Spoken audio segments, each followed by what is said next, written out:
Hi everyone. Today I am going to start the new topic that is motion in a plane. Actually, this topic is for the class 11th standard, and this is one of the most important topic for the 11th because in this chapter they will learn about scalar product and vector product. Along with it, they will also come to know about projectile motion and motion of an object on a circular path. Actually, what happens that if we say that motion in a plane, तो अगर हम plane की बात करें तो plane क्या है कि motion of an object with in to dimensions any of the two dimensions like x y y z or x z, any of the two dimensions. So in this case we have to, if we have to study about the physical quantities or such as velocity, acceleration, displacements, then we have to study about vector quantity, scalar and vector quantities. So in the coming slides, first of all, I will cover the topic scalar quantity and then vector quantity. Actually, we don't have to study about scalar quantity in much detail, but we have to study only about the vector quantities regarding addition of vector, subtraction of vector, how do we multiply vector, what are the properties related to vector, dot product, cross product, etc. So first of all, we'll see the kickstart topics, just the points with which we have to start this chapter. So जैसे कि मैं पहले ही बोल चुकी हूँ कि motion in plane का मतलब क्या है, motion of an object other in two dimension और थ्री डायमेंशंस. तो इसको पढ़ने के लिए हमें we have to know the concept of vectors. Vectors के कॉन्सेप्ट को समझना होगा. Next point is, in physics, any of the quantity is either classified as scalar or vector. तो स्केलर क्वांटिटी क्या है? It is a quantity with magnitude, यानी कि ये एक ऐसा क्वांटिटी है जिसको एक्सप्लेन करने के लिए हमें सिर्फ एक न्यूमेरिकल वैल्यू की जरूरत होती है. जैसे कि अगर हम कहें कि ऑब्जेक्ट 5 मीटर का डिस्टेंस ट्रेवल कर रहा है तो just we have to write 5 metre. या फिर ऑब्जेक्ट 10 मीटर के डिस्टेंस ट्रेवल कर रहा है तो we have to write only 10 metre. किस डायरेक्शन में ऑब्जेक्ट डिस्टेंस ट्रेवल कर रहा है वो हमें लिखने की जरूरत नहीं है. Similarly if we say that mass, किसी भी ऑब्जेक्ट का मास अगर 10 kg है तो 10 kg जस्ट हमें वो न्यूमेरिकल वैल्यू और मैग्नीट्यूड स्पेसिफाई करना होता है, ना कि direction. So distance, mass, temperature, ये सारे एग्जांपल्स है स्केलर क्वांटिटी के. नेक्स्ट पॉइंट है कि rules for combining scalars are the rules of ordinary algebra. कि स्केलर्स में हमें अगर एडिशन करना है, सब्ट्रैक्शन करना है, तो वो सब क्या है कि जनरल जो अलजेब्रा का रूल है वही हमें फॉलो करना है. इसके लिए कुछ अलग से रूल फॉलो करने की जरूरत नहीं है. नेक्स्ट है वेक्टर क्वांटिटी. वेक्टर क्वांटिटी क्या है कि it is a quantity that has both magnitude and direction. ये एक ऐसा क्वांटिटी है जिसमें कि दोनों ही चीज होगा, मैग्नीट्यूड भी होगा, साथ ही साथ डायरेक्शन भी होगा. इसको समझाने के लिए हमें मैग्नीट्यूड की भी जरूरत है, साथ ही साथ डायरेक्शन की जरूरत होता है. जैसे कि अगर हम डिस्प्लेसमेंट की बात करें कि अगर एक ऑब्जेक्ट 5 मीटर का डिस्प्लेसमेंट कवर कर रहा है तो 5 मीटर हमें ये भी बताना होगा कि 5 मीटर किस डायरेक्शन में है. East direction, west direction, north direction, south direction. Similarly अगर हम वेलोसिटी की बात करें तो वेलोसिटी 5 मीटर पर सेकेंड किस डायरेक्शन में, ईस्ट, नॉर्थ, साउथ और what ever the direction the object is travelling. So vector quantity के लिए हमें दोनों ही मैग्नीट्यूड का भी जरूरत होता है, साथ ही साथ डायरेक्शन की भी जरूरत होती है. Next point is rules for combining vectors, a triangle law of addition and parallelogram law of addition. कि वेक्टर्स में अगर हमें एडिशन करना है या जो भी ऑपरेशंस करना है उसके लिए पर्टिकुलर रूल होता है, जैसे कि ट्रायंगल लॉ ऑफ एडिशन है, पैरेललोग्राम लॉ ऑफ एडिशन है, जिसके बारे में हम अभी आगे के स्लाइड्स में पढ़ेंगे. Vector is generally represented by either a bold-faced V or by an arrow placed over a letter. So पहला पॉइंट इसमें ये है कि वेक्टर को हम रिप्रेजेंट कैसे कर सकते हैं. वेक्टर को रिप्रेजेंट करने के लिए या तो हम कैपिटल बोल्ड फेस ऐसा यूज कर सकते हैं, कैपिटल लेटर के साथ बोल्ड फेस, या फिर जो भी लेटर है उसके ऊपर एक एरो मार्क हम स्पेसिफाई कर सकते हैं. सो इस तरीके से जो भी वेक्टर क्वांटिटी है उसको हम रिप्रेजेंट कर सकते हैं. Next is the concept of position and displacement vector. Position और डिस्प्लेसमेंट वेक्टर क्या है।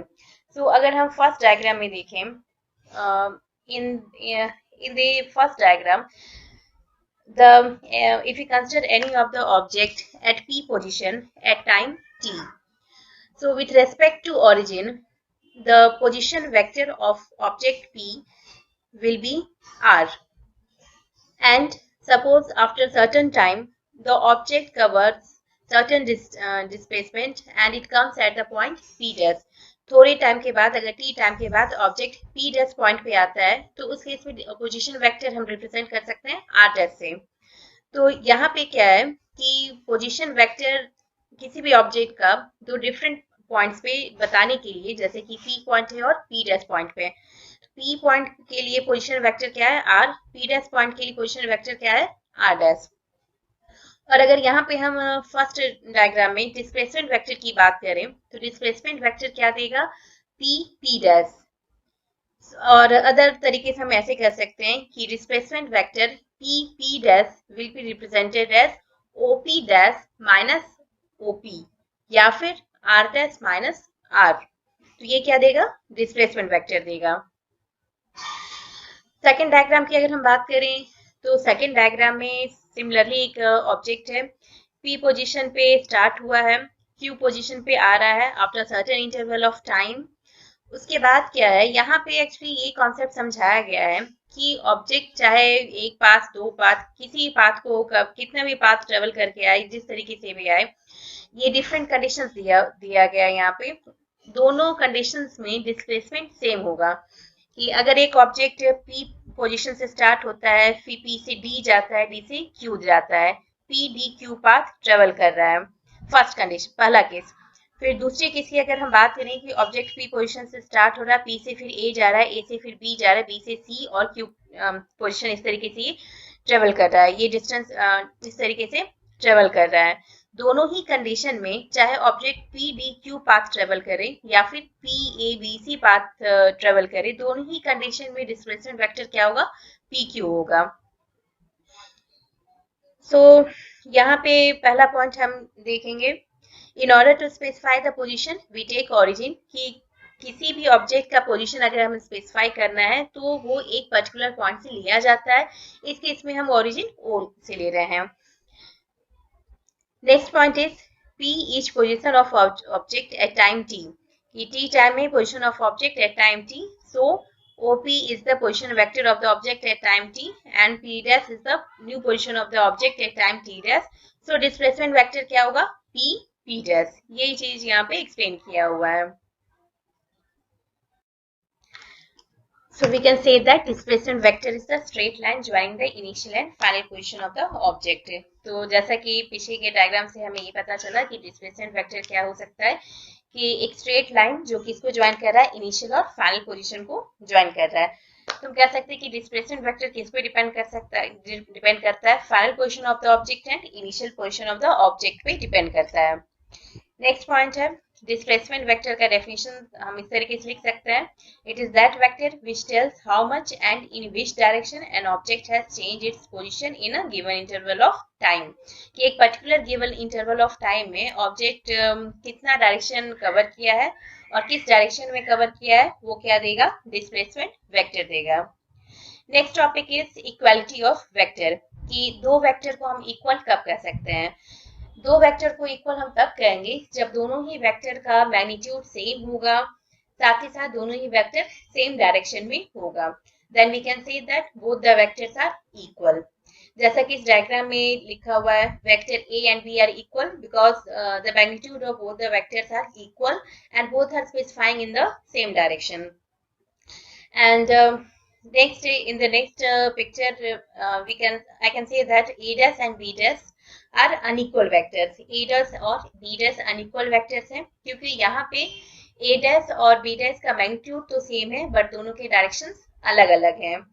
तो ये एक्चुअली को इसमें होता क्या है कि अगर हम इक्वल वेक्टर्स की बात करें तो इक्वल वेक्टर में क्या होगा कि जो a का टेल है, ए के ऊपर अगर हम बी को पूरा पूरा सुपर इम्पोज अगर हम करें कि ए के टेल के ऊपर बी के टेल को रखें, ए के हेड के ऊपर बी के हेड को रखें, तो वो दोनों क्या होगा, एग्जैक्टली एक दूसरे के ऊपर सुपर इम्पोज हो जाएगा। तुम कह सकते हैं कि ए और बी वेक्टर दोनों ही इक्वल है। बट अगर हम unequal vectors A dash and B dash की बात करें, तो टेल यहाँ पे एक दूसरे के ऊपर सुपर इम्पोज तो हो सकता है, लेकिन जो हेड होगा वो एक दूसरे के ऊपर सुपर इम्पोज नहीं हो पाएगा। क्यों? क्योंकि इन दोनों के डायरेक्शंस अलग अलग हैं। So we can say that a dash and b dash are unequal vectors.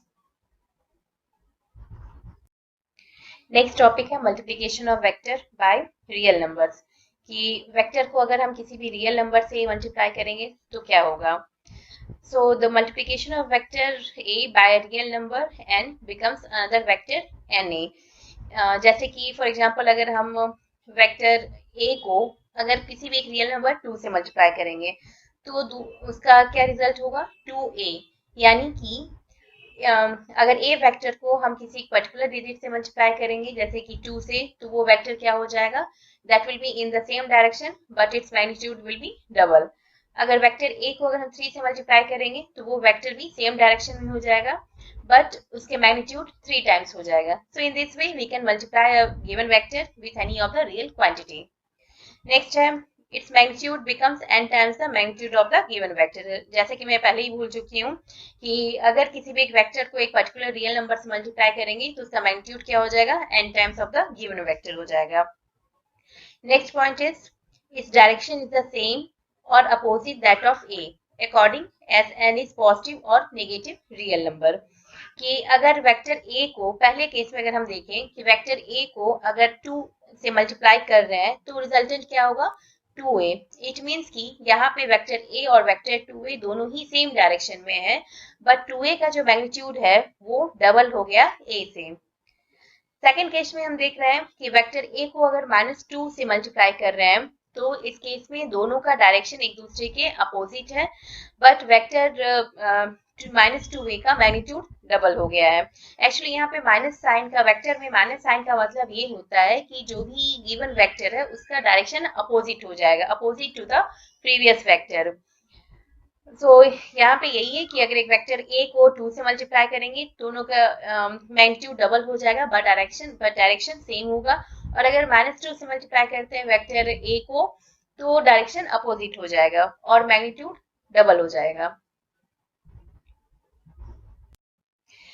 Next topic है addition and subtraction of vectors. इसमें पहले हम एडिशन ऑफ वेक्टर के बारे में पढ़ेंगे।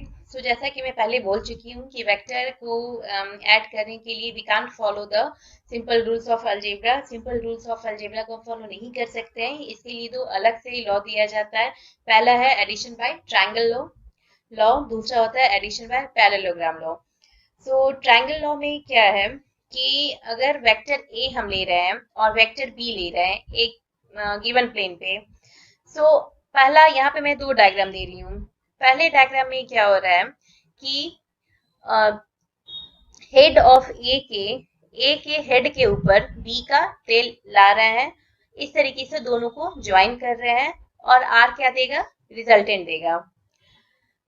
सेकेंड डायग्राम में क्या हो रहा है कि वेक्टर बी के वेक्टर ए के टेल के ऊपर वेक्टर बी का हेड ला रहे हैं और वेक्टर बी के हेड से वेक्टर ए के टेल को ज्वाइन कर रहे हैं और आर क्या देगा, रिजल्टेंट देगा। सो इस तरीके से अगर हम कह सकते हैं कि if two different vectors are represented by the two different sides of the triangle, then third side of the triangle will give the resultant of vector A and B. So यहाँ पे रिजल्टेंट क्या हो रहा है, R is equal to A plus B. This is the triangle law. मैं फिर से repeat कर रही हूँ, triangle law for the addition of vector क्या बताता है कि अगर हम किसी भी दो वेक्टर को रिप्रेजेंट कर रहे हैं bye the two sides of the triangle, तो थर्ड साइड क्या देगा, third side resultant of the two sides, resultant of the two vectors देगा। सो जैसा कि पॉइंट पे लिखा है, to find the sum a plus b, we place vector b so that its tail is at the head of the vector a. The line OQ represents a vector at, that is the sum of vectors a and b and vice versa. जैसा ये diagram में जब just अभी मैंने explain किया वही points यहाँ पे लिखा हुआ है। इस मेथड को क्या कह सकते हैं, हेड टू टेल मेथड। क्यों ऐसा बोला जा रहा है, क्योंकि यहाँ पे एक वेक्टर का हेड दूसरे वेक्टर के टेल के साथ सुपरइम्पोज हेड एक वेक्टर के हेड को दूसरे वेक्टर के टेल के साथ ज्वाइन करके हम रिजल्टेंट निकाल रहे हैं by the third side of the triangle. Next है वेक्टर एडिशन, कम्यूटेटिव लॉ भी फॉलो करता है, साथ ही साथ एसोसिएटिव लॉ को भी फॉलो करता है। कम्यूटेटिव लॉ मतलब a plus B equal to B plus A, यानी कि अगर हम वेक्टर a प्लस बी को ज्वाइन करते हैं तो जो रिजल्टेंट r देगा that will be same if we add vector b plus a. So in this way we can say that vector addition of vector follow commutative law. साथ ही साथ addition of vector also follow the associative law, कि अगर vector a plus B को हम join कर रहे हैं with vector c, then इसका जो रिजल्ट आएगा वो vector a plus vector b plus c के बराबर आएगा। नेक्स्ट टॉपिक है null vector. Null vector actually क्या है कि अगर एक वेक्टर a है उसको अगर हम ऐड करते हैं दूसरे वेक्टर से but in different directions having the same magnitude, तो जो रिजल्टेंट आएगा वो क्या देगा, नल वेक्टर। मैं फिर से रिपीट कर रही हूँ, इसको मैं फिर से समझाऊंगी कि consider two vectors a and minus a as shown in the figure. हम इस फिगर में दो वेक्टर ले रहे हैं, वेक्टर a और माइनस a। माइनस a का मतलब कि वेक्टर सेकंड वेक्टर का मैग्नीट्यूड क्या होगा, उल्टा, सेकंड वेक्टर का डायरेक्शन क्या होगा, उल्टा होगा, that will be opposite to the first vector. कि दोनों ही वेक्टर a और माइनस a का मैग्नीट्यूड सेम होगा बट दोनों के डायरेक्शंस एक दूसरे के अपोजिट रहेंगे। तो इस केस में अगर हम इन दोनों का सम निकालें तो वो क्या होगा कि since the magnitude of the two vectors are the same but the directions are opposite, कि मैग्नीट्यूड दोनों ही वेक्टर का सेम है बट डायरेक्शन अपोजिट है, तो इसका रिजल्टेंट क्या होगा, जीरो होगा। That will be called as zero vector और नल वेक्टर। इसके मेन प्रॉपर्टीज क्या है कि अगर किसी भी एक वेक्टर को नल वेक्टर से ऐड करते हैं तो रिजल्टेंट क्या होगा, the given vector. It means कि a is a vector a plus zero और null vector, then it will give the a as a vector, final answer. Next है a इंटू नल वेक्टर। किसी भी null vector को किसी particular vector से multiply करेंगे तो उसका भी रिजल्ट क्या आएगा, नल वेक्टर। सिमिलरली किसी भी नल वेक्टर को किसी भी पर्टिकुलर वेक्टर से मल्टीप्लाई कर रहे हैं तो भी उसका आंसर क्या आएगा, null vector. In order to explain addition by parallelogram law, first of all, I will explain all the points from this slide. First point is we can use the parallelogram method to find the sum of two vectors. ये parallelogram method हम use कर सकते हैं to find out the sum of two vectors. Suppose we have two vectors a and b. अगर हम दो vector ले रहे हैं a and b, to add these vectors we bring their tails to a common origin o as shown in figure. कि अगर हमें दो वेक्टर a और b को ऐड करना है बाय पैरेललोग्राम लॉ तो वो किस तरीके से कर रहे हैं कि इन दोनों वेक्टर के टेल को एक कॉमन पोजीशन पे हम ला रहे हैं। Then we draw a line from the head of a parallel to b. तो फिर नेक्स्ट पॉइंट है कि हम एक ऐसा लाइन ड्रॉ कर रहे हैं कहां से कहां तक, from head of A parallel to B and another line from the head of B dash parallel to A to complete a parallelogram. यानी कहने का मतलब ये है कि इस केस में with the help of two vectors हम एक पैरेललोग्राम ड्रॉ करेंगे और जो डायगोनल देगा that will give the resultant. अगर हम फिर से मैं रिपीट कर रही हूँ कि अगर इस पर्टिकुलर डायग्राम की बात करें, इस डायग्राम में दो वेक्टर हैं, वेक्टर a और b। these two vectors are represented by the two different sides of the triangle, और वेक्टर a के अपोजिट एक लाइन हम ड्रॉ कर रहे हैं that is equal to vector a and parallel to vector a। Similarly vector b के opposite एक दूसरा लाइन हम ड्रॉ कर रहे हैं that is equal to vector b and parallel to vector b। इस तरीके से एक पैरेललोग्राम ABCD फॉर्म हो रहा है। Sorry, it's not ABCD, it's parallelogram OACB form हो रहा है और उसका जो डायगोनल होगा that will give the resultant of the parallelogram A plus B। और एक्चुअली होता क्या है कि parallelogram method of vector addition is equivalent to the triangle method. कि अगर किसी दो वेक्टर को अगर हम ट्रायंगल मेथड से ऐड करें और या फिर पैरेललोग्राम मेथड से ऐड करें तो दोनों का ही रिजल्टेंट क्या होगा, सेम होगा। जैसे कि पहले वाले स्लाइड में भी हमने देखा कि अगर वेक्टर ए है वेक्टर बी है, उसको अगर हम ऐड कर रहे हैं बाय द ट्रायंगल मेथड, तो उसका रिजल्टेंट क्या आया, vector A and A plus B. Similarly अगर पैरेललोग्राम मेथड से भी अगर हम ऐड कर रहे हैं इन दोनों वेक्टर को, तो उसका भी रिजल्टेंट क्या आएगा, A plus B. Next topic is subtraction of vectors, कि वेक्टर्स को हम किस तरीके से सब्ट्रैक्ट करते हैं। Vectors can be subtracted in terms of addition of vectors, कि if we define the difference of two vectors a and b as the sum of a and minus b, इसका मतलब यहाँ पे क्या है कि अगर हम दो वेक्टर ले रहे हैं, वेक्टर a और वेक्टर b, अगर इन दोनों वेक्टर का अगर हमें सब्ट्रैक्शन फाइंड आउट करना है, इन दोनों वेक्टर का डिफरेंस फाइंड आउट करना है, तो वेक्टर a अगर एक पर्टिकुलर डायरेक्शन में, तो वेक्टर b का direction opposite to the direction of vector a लिया जाएगा। उसके बाद जो रिजल्टेंट आएगा that will give subtraction of vector a and b, that is r is equal to a minus b। जैसा इसको मैं फिर से एक्सप्लेन करती हूँ। यहाँ डायग्राम में दो वेक्टर लिया गया, vector a and vector b लिया गया है। वेक्टर b का डायरेक्शन अभी स्लाइटली डिफरेंट है to the vector of a, but next diagram में क्या किया गया है कि वेक्टर b के डायरेक्शन को opposite to the direction of vector a लिया गया है। तो उस केस में जो रिजल्टेंट आएगा that will give the direction of a minus b। In this way we can find out the subtraction of vectors। इस वीडियो में अभी तक मैं सब्ट्रैक्शन ऑफ वेक्टर का ही टॉपिक दे रही हूँ। बाकी के टॉपिक्स में आगे के वीडियो में दूंगी। आगे के वीडियो में रिकॉर्ड करके उसकी स्लाइड्स बना के मैं क्लियर करूंगी। एक्चुअली ये टॉपिक है, ये 11th स्टैंडर्ड के बच्चों के लिए बहुत ही ज़्यादा इंपॉर्टेंट टॉपिक है, तो इसके सारे पॉइंट्स में स्टेप बाय स्टेप सारे अच्छे से मैं क्लियर करके बताऊंगी। साथ ही साथ इसी टॉपिक से रिलेटेड जो भी न्यूमेरिकल्स होगा वो भी मैं समझाऊंगी इसमें, that will come in my next videos. और जो भी आपको रेलिवेंट कमेंट जो भी सही लगे मेरी वीडियो के रिगार्डिंग, साथ ही साथ अगर आपको कुछ सजेशंस देना है सो दैट मैं आगे कुछ और एक्स्ट्रा इसमें पॉइंट्स ऐड कर सकूं, you are most welcome. So thank you for watching my video and please like and subscribe my channel, so I can make videos for other classes also and on other topics also. Thank you.